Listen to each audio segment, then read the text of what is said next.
Want to travel with What's Her Name? We're taking our very first women's history tour to England this September. It's completely curated by Katie and I, and we will be your tour guides. You can come along, find all the info on our website at what'shernamepodcast.com, click tours, and come hang out with us in England this fall. This episode is sponsored by Girls Can Crate. Girls Can Crate is a unique subscription box inspiring girls to believe that they can be and do anything. How do they do it? Like us, Girls Can Crate believes that real women make the best heroes. And every month they deliver them to your doorstep. And by Love Letter Past, a monthly subscription service that shares the correspondence of historical couples the way they were originally shared, by letter, right to your mailbox every month. Huge thanks also to our Patreon supporters for this episode: Amanda Derringer-Downs, Eleanor Taylor, Jill Searage, Christina Cavadone, Sandra Bickish, Craig Williamson, Jill Harrigan, Heather McKinnon, Ellen Gross, Valerie Jacobson, Chantel Oliver, Maria Carla Sanchez, Jamie Lang, Mandy Booty, Monique Harris-Pixato, Caitlin McTaggart, and Lindsay Cummings.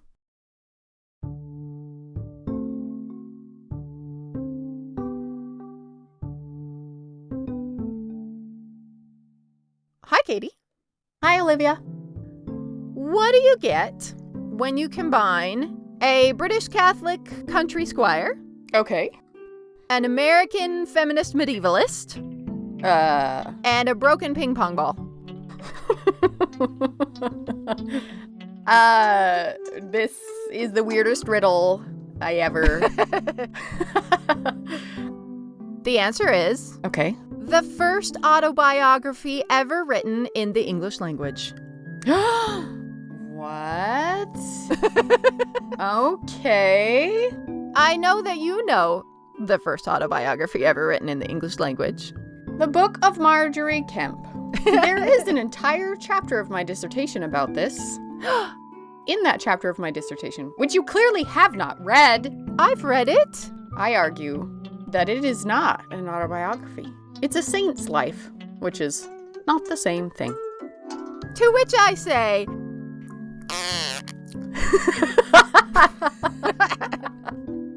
We're going to have lots of fights in this episode. Great! And I know you love when we disagree. I do. I love it. I do too, because I'm right and you're wrong. This is fascinating. Chapter 2 of my dissertation starts with, what is an autobiography? And I will begin with page 30. Let's read This is through. my episode. Oh. Yay! Fight! Fight! Fight! Fight!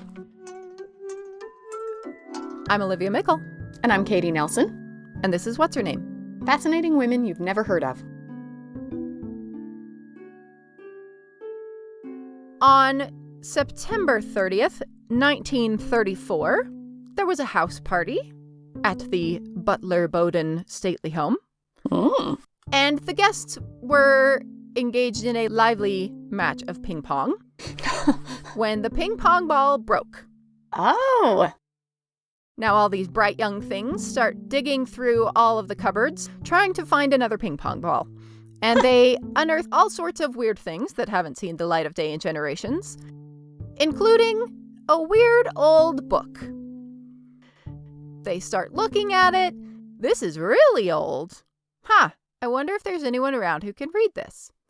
And conveniently on hand is well-known American medievalist Hope Emily Allen. I love when you just conveniently have an American medievalist hanging around. Yes, I mean, every good party should have an American feminist medievalist on hand, of course. Right? She volunteered to take a look, see what this was.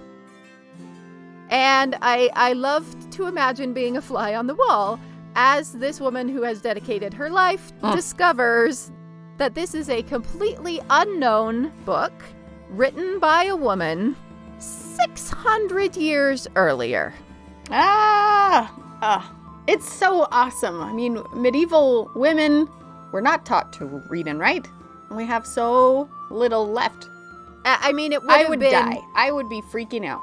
Yeah, this was one of the biggest finds in English literature. We've talked about these kind of miraculous finds, right? We stumble onto the abandoned house full of Florence Price's music manuscripts, or we find Hester Poulter's manuscript in a random box in an archive.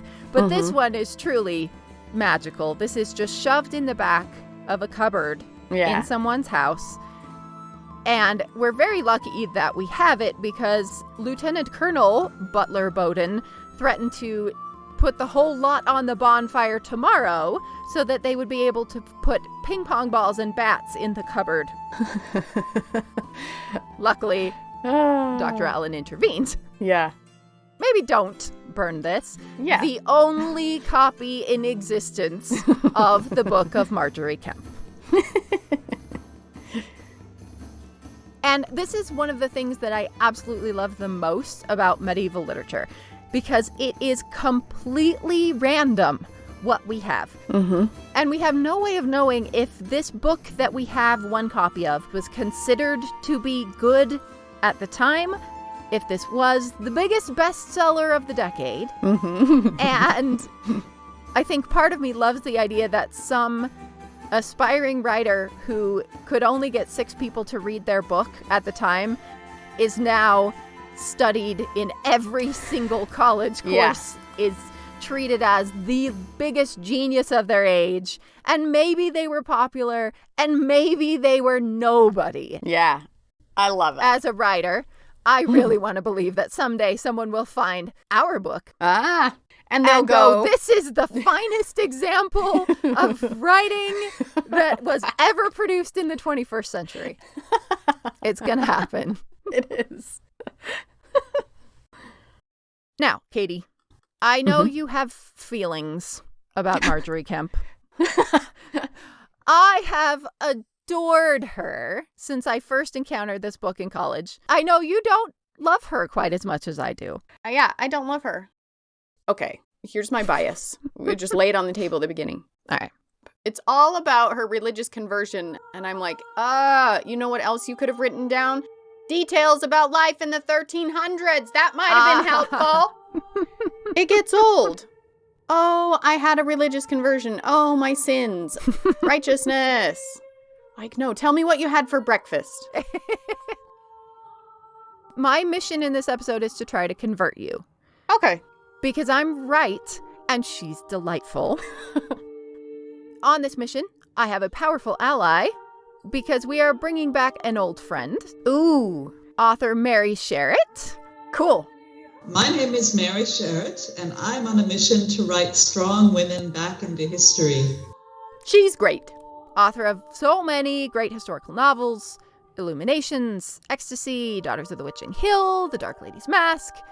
And she has been our guest on our episodes on Alma Mahler and our first Halloween special, telling us about the Pendle Witches. Yeah.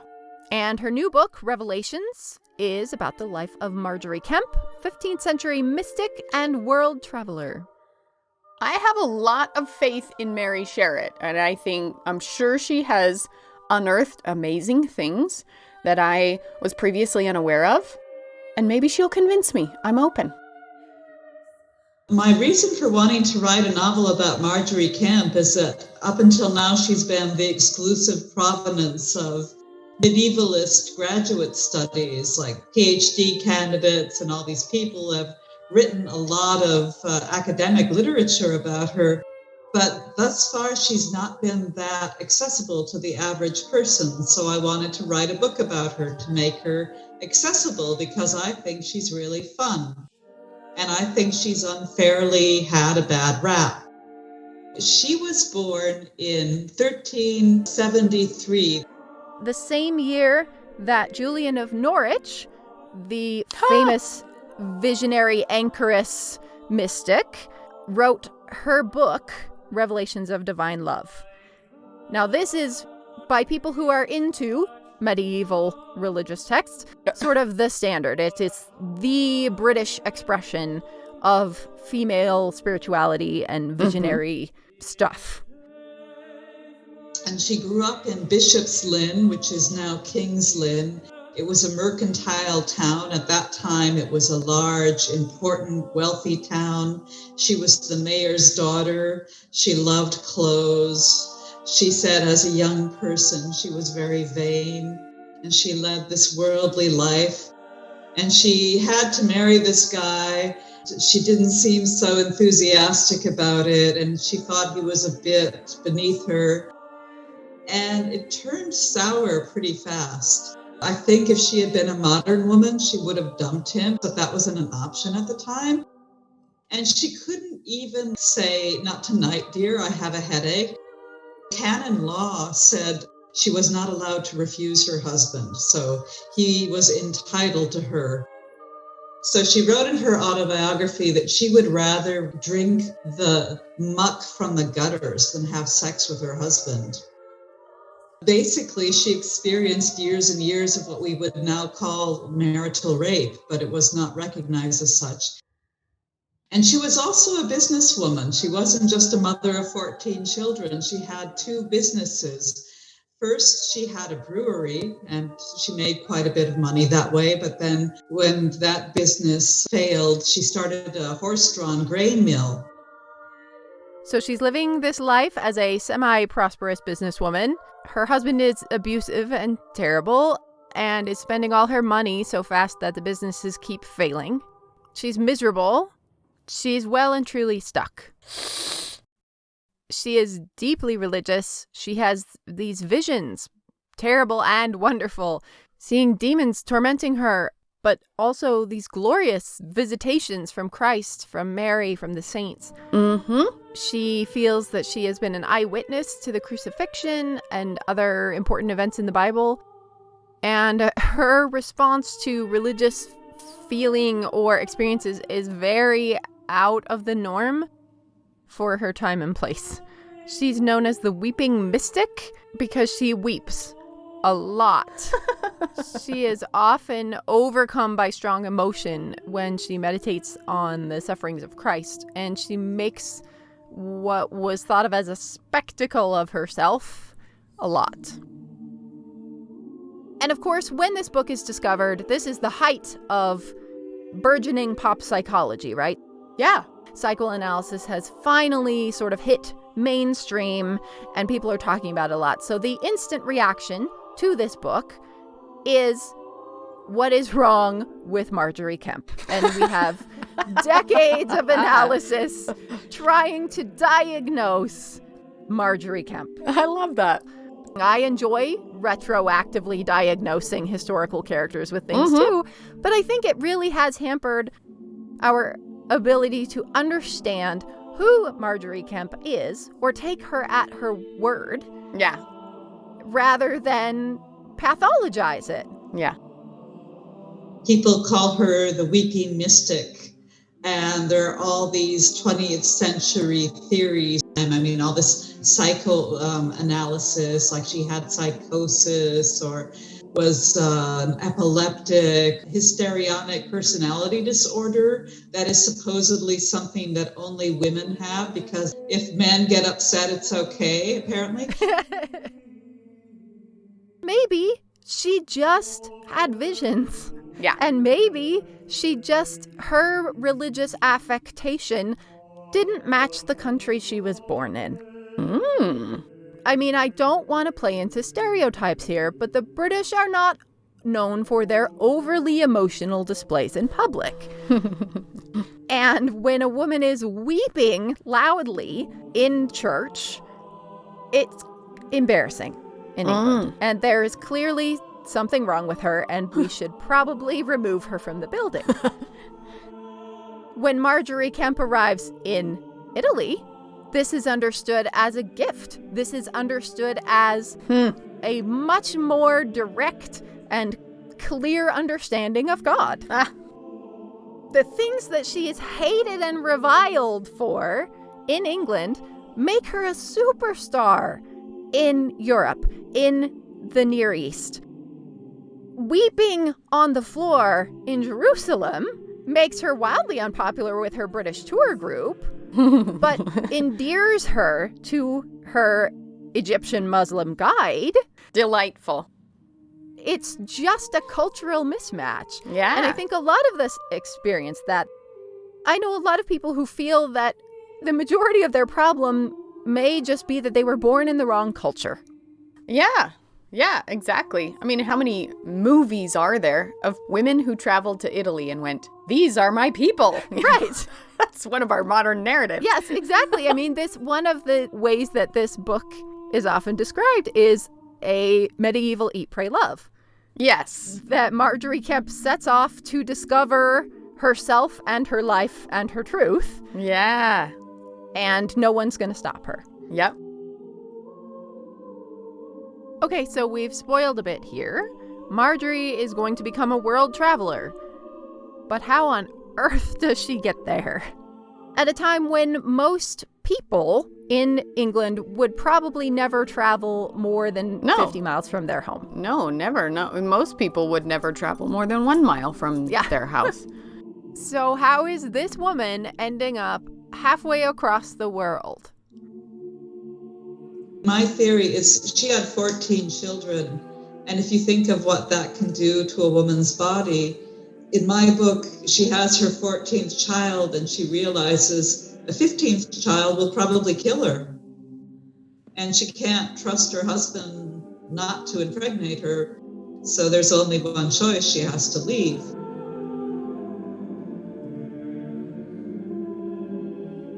Sometime around 1413, she is suddenly handed an impossibly rare opportunity to quite literally walk away from it all. Her father dies and leaves her a generous bequest to go on pilgrimage, and basically tells her to go on pilgrimage to pray for him. That's a very convenient excuse. Mm-hmm.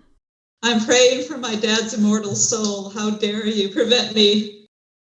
We are presuming that her father probably meant a local pilgrimage. Yeah, like on the island. Scoot on over to Canterbury. Marjorie had bigger plans. She is not going to go to Canterbury. She's not even going to settle for Spain and the Santiago de Compostela. Marjorie decides she is going to Jerusalem. Wow!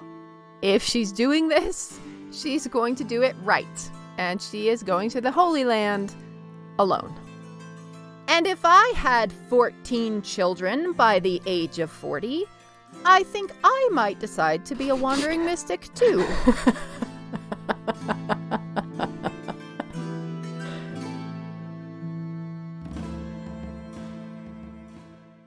Let's pause for just a second to thank our sponsor, Girls Can Crate. The end of the school year is approaching for many of us now, and I know some parents are like us, staring into that yawning, empty chasm of summer, realizing we've got to find something new for our children to do.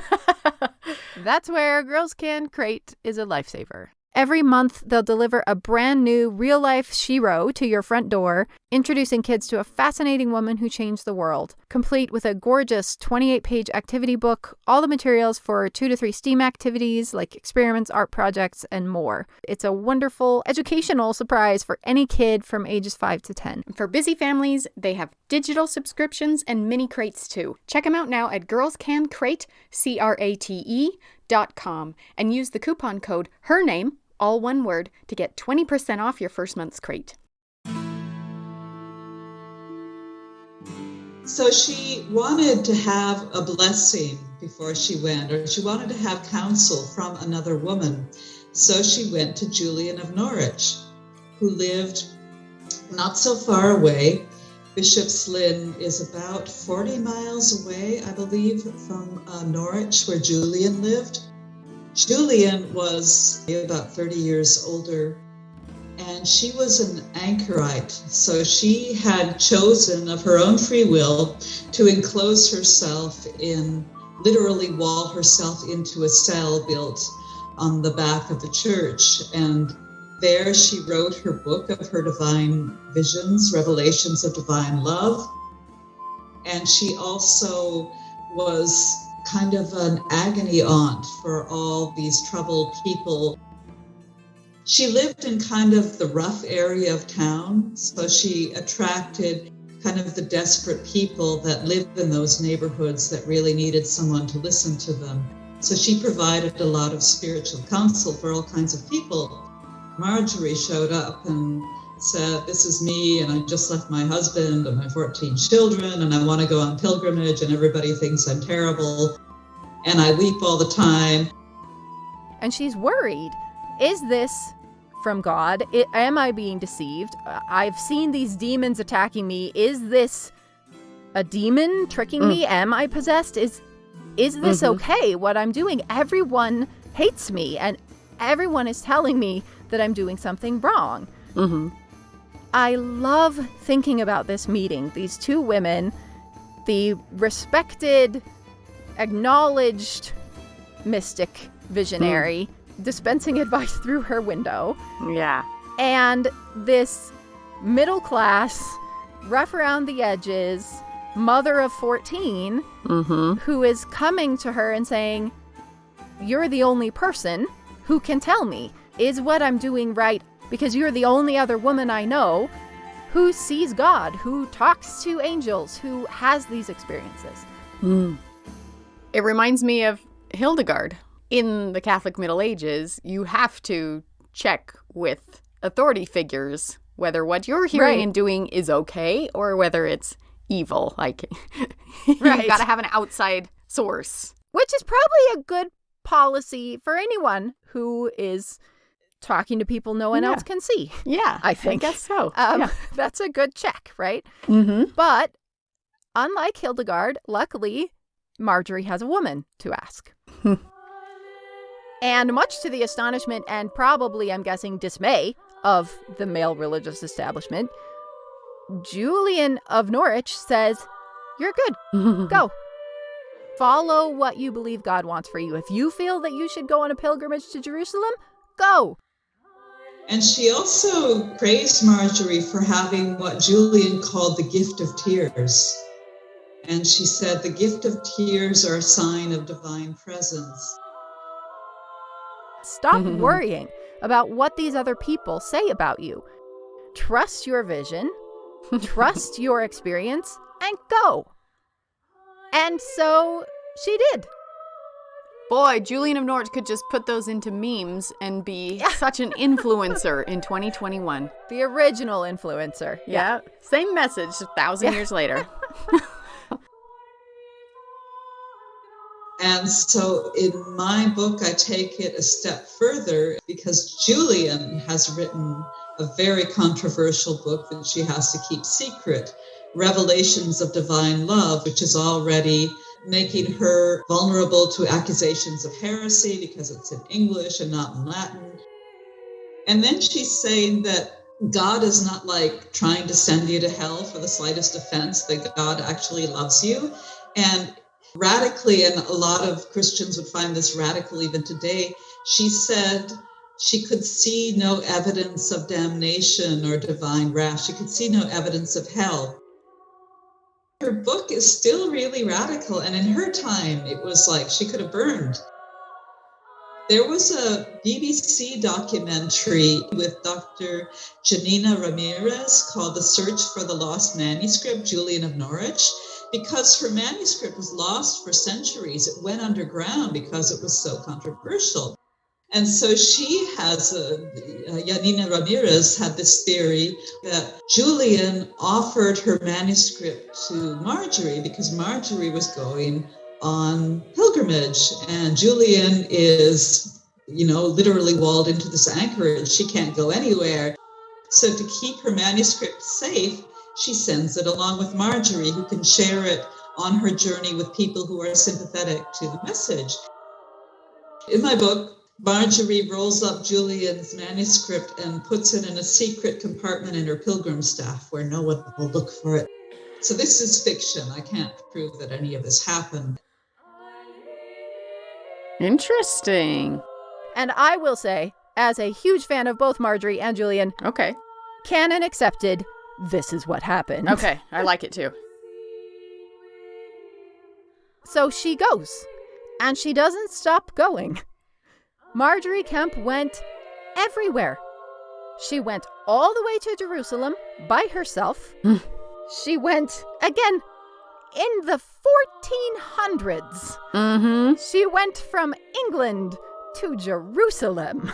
Yeah, and one of the key things about a medieval pilgrimage that we don't really picture in our minds is that she's walking. They're walking Yes, the whole distance. Yeah, she's not in a wagon. No. She's not on some early stagecoach. She's No. walking to Jerusalem. She also walked the famous pilgrimage in Spain, Santiago de Compostela. Yeah. She walked to Poland. She walked to Rome several times. She walked all across Europe. Awesome. And she didn't just do these pilgrimages in the way that pilgrims are supposed to. Pilgrims walk the Santiago de Compostela, they arrive at the church in Spain, and then they go home. Mm-hmm. Marjorie's gone for months and months and months. She's hanging around in Rome, soaking up the atmosphere. She is befriending locals. She becomes someone's godmother for this family that she has just befriended and hung around with for half of a year. Cool. She is traveling in a way that is much more similar to, I think, the way you and I view travel, the point of travel, just hanging around. Yeah. Soak it up. Meeting the locals. Yeah. Eating a lot of ice cream. Like, this is the kind of travel she seems to be doing. And though she's writing about the things that are important, right? Here are the visions, here are the things that I saw. These giant missing gaps of time show us that when she arrives in one of these cities, she's there for a long time. Mm-hmm. Just apparently enjoying herself. Because she's traveling alone across several continents, this is incredibly dangerous. She's not going with an entourage. Wait, like alone? Alone. She's meeting up with groups, of course, but not many women are doing these pilgrimages in the first place. Yeah. She is a woman traveling by herself from pilgrimage to pilgrimage. Well, I can't wrap my mind around it. Like, alone. There's no male accompanying. She has no male chaperone of any kind. Wow. Yeah, that's bonkers. That's feminism, man. She's making a very conscious choice. She probably has to fight people on it every step of the way. I mean, everywhere she went, people were probably like, you need a man. And sometimes literally fight people. Literally fighting off attackers. This is a dangerous thing to do. There are robbers. There are brigands and highwaymen all the way along this path.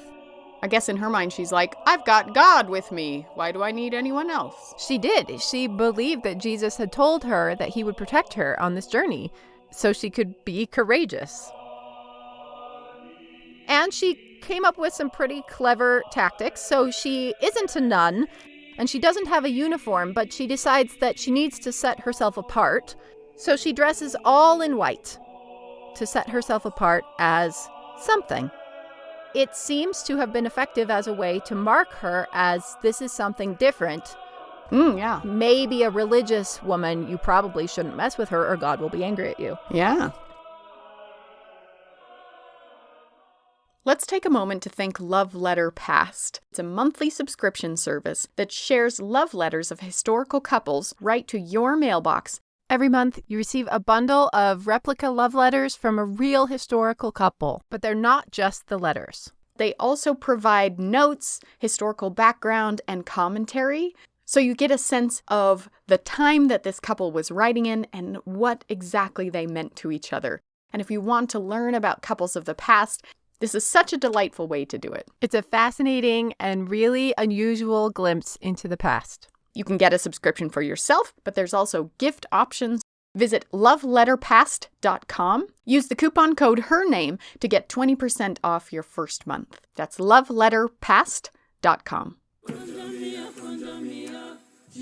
English people really mocked her for her tears. But when she went to the Near East and when she went to Rome, people thought it was normal. They were totally at one with her tears. One of the most interesting parts of her story is when she's traveling around the Holy Land. All Christian pilgrims had to have a local guide. Palestine was under the control of the Mamluk Egyptians. It was an Egyptian dynasty. So they had a Muslim guide for all these Christian pilgrims. Each person rode a donkey, and they had this guy that led the donkey that was kind of their guardian, but also to protect against potential Christian terrorists, because the Crusades had ended not so long ago, and every Christian pilgrim was a potential terrorist, so they had to be careful about these people.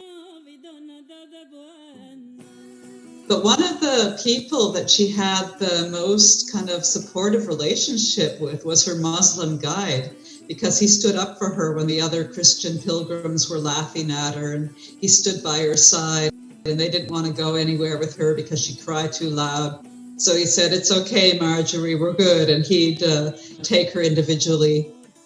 And they had a really kind of nice rapport, and she was secretly really attracted to him because he was apparently very gorgeous. So she traveled everywhere, cried in all of the major pilgrimage churches, even almost had her traditional eat, pray, love romance in Jerusalem, but nobly restrained herself. As she returns to England, she doesn't want to go home to the abusive husband. No. And so she decides to just sort of travel from place to place in England. And if she had just done that, she probably would have been okay. Uh-oh. So, of course, being who she was a very talkative, garrulous person. Eventually, she evolved not just into a pilgrim, but into this preacher, especially to groups of women. And that aroused a lot of suspicion because A, it was forbidden by law for women to preach, and B, she was this lone woman, rabble-rouser, kind of getting other women all excited about what she was talking about. We have this letter from the mayor of York expressing deep concern that this crazy woman is going to convince all of their wives to leave them and follow her back across the continent. And so they arrest her. Yeah. Yes, they were genuinely terrified that she is such an effective preacher that she might spirit away all of the women in York with her powerful preaching. And so she is arrested. Mm. She was accused of heresy, and because it was forbidden for women to preach. And she is on trial for her life. This is no laughing matter. They will burn her if she is found guilty. She's being interrogated in the Archbishop of York's court, and he's a real ruthless persecutor of heretics. And she's on trial for her life, and he's really intimidating, and everybody has done their utmost to intimidate and humiliate her. And she's there, the only woman surrounded by all these men, all these high-ranking men. So in this trial, she begins to preach at the Archbishop of York. Whoa. He's accusing her of all kinds of things, including of speaking ill of priests. So she then tells him this very unusual parable. A priest went wandering in a wood, and he got so lost that night fell while he was still there. He fell asleep in a group of trees with a beautiful blossoming pear tree in the middle. And during the night, a great rough bear came and shook the tree and ate all of the blossoms. And then, she says, when he had eaten them, he turned his tail toward the priest and discharged them out again at his rear end. The priest was pretty freaked out by this and was depressed by what he thought it might mean. He felt that there was a symbolic meaning to this. So he wandered around the woods really upset and confused, where he runs into an old man, and the priest told him what had happened and explained that he didn't understand what it meant and was very upset by this. Then he suddenly realizes that this old man is a messenger from God. What? And the angel says, "Priest, you are yourself the pear tree. You create these beautiful blossoms when you do Mass or when you do the things that you're supposed to do as a priest. But you don't have very much devotion, and you don't feel sorry about your sins, which are plentiful. And then the old man details several of those sins. Swearing, lying, gossip, lust. Thus, you, like the loathsome bear, destroy and devour the flowers and blossoms of virtuous living to your own endless damnation and the hindrance of many other people. Ooh. Now, this is a pretty pointed parable, which seems to be calling out the religious authorities in general, and maybe the archbishop in particular, for hypocrisy and leading the people to destruction. This could be an incredibly dangerous thing for a woman to preach at the Archbishop of York in her own trial. But it seems to have struck a chord. The Archbishop really liked it. He commended it and said it was a very good teaching. And the other priests and clerics who had been accusing her were silenced. And several of them indeed begged her forgiveness afterwards. So she has literally called all of these religious men to repentance, gotten away with it, been thanked for her services, and then the Archbishop asks her to pray for him. What? And sends her on her way. It's quite amazing. I can understand that this would be baffling. Here is this woman using all of the right religious language. She seems to understand things about me that I don't want public. She's calling me out during her own trial in ways that are very biblically grounded and shades of Nathan with David and the sheep. And yet she's talking about bears defecating in the woods. Yeah. This is not how religious women are supposed to be. What are we supposed to do with this? She outsmarts these men at every turn. Every time she's arrested and they bring her in on charges, she ends up preaching to them during her trial, where she's on trial for preaching as a woman. And she's so good at it that she keeps being released. Her catechism was solid and they could not argue with it. They don't know what to do with her. They're so baffled by her that they don't dare burn her in case she's right. And so over and over, she is arrested, tried, turned loose, kicked out of town, walks down the street, and 10 miles later is arrested again by the next town, tried, debates her way out of it, turned loose, 10 miles later. She is clever and persuasive enough that no one wants to be the one responsible for burning her. After all her heresy trials, she returned to Bishop's Lynn unscathed. She wrote her book, or dictated her book. Then she disappears. And we don't know how her life ends.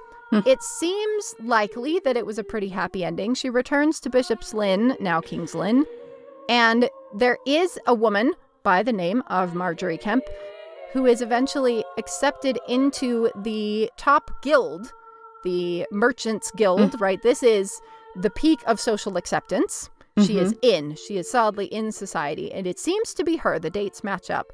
So she has finally been accepted, apparently, toward the end of her life.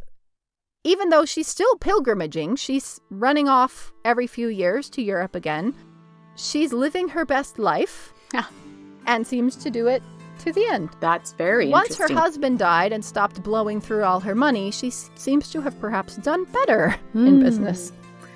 Well, if she's in the Merchants Guild and she's traveling all over, then here's my theory. That's what she was doing in the Middle Ages. It was traveling and being a merchant and getting stuff and bringing it back and selling it, but turned it into religious pilgrimage everywhere. Whereas really, she was just this empowered traveling salesman. That's my new take. It was all a business enterprise all along. Why not both? She is both a religious mystic and the mother of 14. She could also be a religious mystic who picks up some handy goods on the way. Could she? I don't know. I think God would be like, what are you doing? Are you getting forgiveness or making money? Make up your mind. But I think Margery Kemp's God would have said, get it, girl. Why couldn't you combine business with your religious views? We do it all the time. That's true. That's true. It's always been done.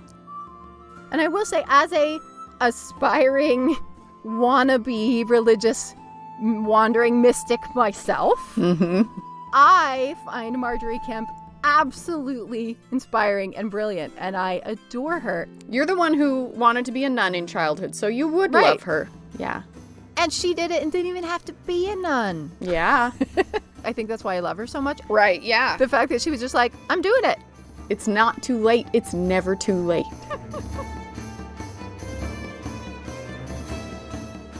But it's not an autobiography. I'm totally still there. Is. She's telling the story of her life. What more do you want? Nope, she's not. Well, the term autobiography has to mean something. When you say it, it has to mean something. If you want to call it a memoir, fine. Okay. So they have to write it right before they die? No,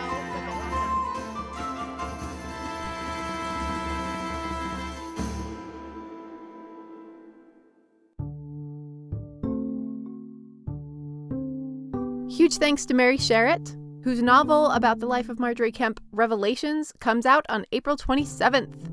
You can get your copy on our website at What'sHerNamePodcast.com or anywhere books are sold. Find links to her other books, resources, pictures, and more at our website, What'sHerNamePodcast.com. Music for this episode was provided by Solis, Choir of the Sun, Aaron Kenny, and Yamma Ensemble. You can also follow us on Instagram, Twitter, and Facebook, where we post lots of photos each week. Our theme song was composed and performed by Daniel Foster Smith. Additional audio engineering for this episode provided by Daniel Foster Smith.